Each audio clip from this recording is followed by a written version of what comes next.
Dear Cristiano, today you turn 40 years old, and I ask myself, where did the time go?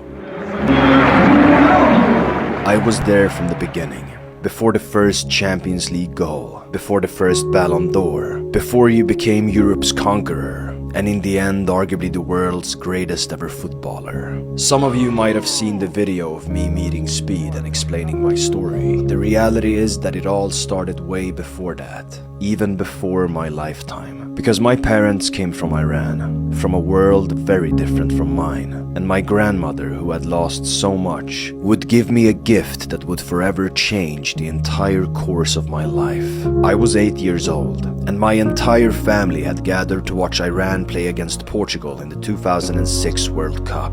And I knew nothing about football. Then my grandmother handed me a present. I unwrapped it, and it was a Portugal shirt. This one to be specific. And on the back it said number 17, C. Ronaldo. Till this day I really don't know why or how she bought me this shirt. And I will never know until I meet her again. But I put the shirt on, even though it was against my own country. And then Portugal won a penalty. A 21-year-old C. Ronaldo stepped up and scored his first ever World Cup goal. He fell down to his knees and screamed of joy. And I just remember looking down at my shirt, then looking back at the TV. And from there on, life would never be the same. Because when Ronaldo scored, a hero was born. I would wear this shirt to school every single day. Even when I got bullied because of it, I refused to take it off. And then my father would buy me this shirt. And as I've said before, he had just survived a very serious illness.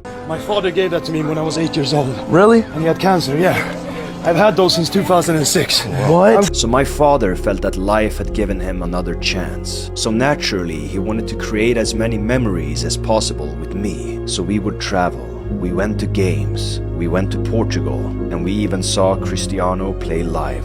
My father bought me books, DVDs, anything that had to do with football, which would come to shape my passion for the beautiful game, but also who I became as a man. And what's crazy is that it was all because of my love for Cristiano Ronaldo, because following you became more than just football. It became a way of life. Staying up night after night, watching you create magic on the pitch in your prime. The right foot, the left foot, heading, the penalties, the free kicks, the speed, the passing, and the incredible athleticism. And some people even dared to say you couldn't dribble. Those people weren't old enough to witness you between 2003 to 2008, or even between 2008 to 2014. Rarely has there ever been a footballer that has had so many different primes, always adapting, always evolving. Because what kind of a man starts out as a winger, then goes on to become the greatest ever goal scorer in the history of the greatest ever club within 9 years? What kind of a man rises for his country, a nation that had 0 trophies and just 1 medal before your debut?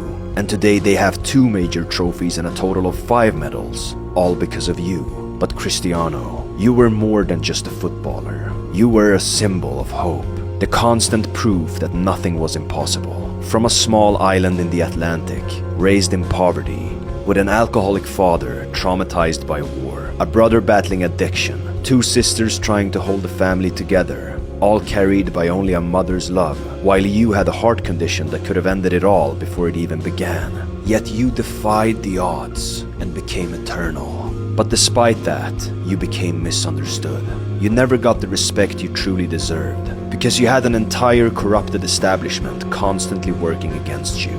They mocked you, insulted you, and even robbed you. But that's also why the people loved you. You became a symbol of resistance, a hero standing against an entire mob, fighting alone against all odds. Through accusations, through losing your father, through losing your child, the media never took considerations to the things you had to go through in this life. But the reality is that some stars shine so bright that they even make the world go blind. Because even if the system tried to bury you, the world still wants to be you. They all mirror your legacy, and that's what it truly means to be the people's champion, inspiring everyone to believe in themselves. Because if it wasn't for you, I would never do what I do. I never even graduated 9th grade, and many times I was lost and couldn't find my way. But today, I get to follow my dreams, traveling the world, doing spectacular things, meeting incredible people, and living this life with a purpose. And that's because of the passion I found for the beautiful game through you. It's not an exaggeration to say that it has quite literally saved me, and that's why you have been my hero. But even heroes are mortal, and soon the journey will come to an end, where it will be time for you to hang up your boots. And honestly, I'm not ready for that day, because the sad reality is that I will probably never feel the same about football again after you've walked away. I don't think I'll ever scream over last-minute goals, celebrate victories, or even cry over the game like I used to. But all I can hope for is that your lifelong dream stays alive, that in 2026 you will thrive, to see you lift that trophy and stand tall. But even if you don't, even if that never happens, your legacy still goes beyond them all. Because beyond the goals, beyond the fame, and beyond all the records carved in your name, you've changed my life in ways I could never explain. And I pray that I will meet you one day, for that is a promise I have made, not only to myself, but also to my grandmother when I stood by her grave. Speed showed the world that it's possible to do, so who knows, maybe I can too. Dear Cristiano, from that first World Cup goal to becoming the greatest the sport has ever known, from the streets of Madeira, where dreams began, to becoming the world's most famous man with a name that echoes across every land. May you step into this final stride with endless grace and pride. Happy 40th birthday, King. Your legend will live on for infinity, and I will enjoy this last chapter of your legacy.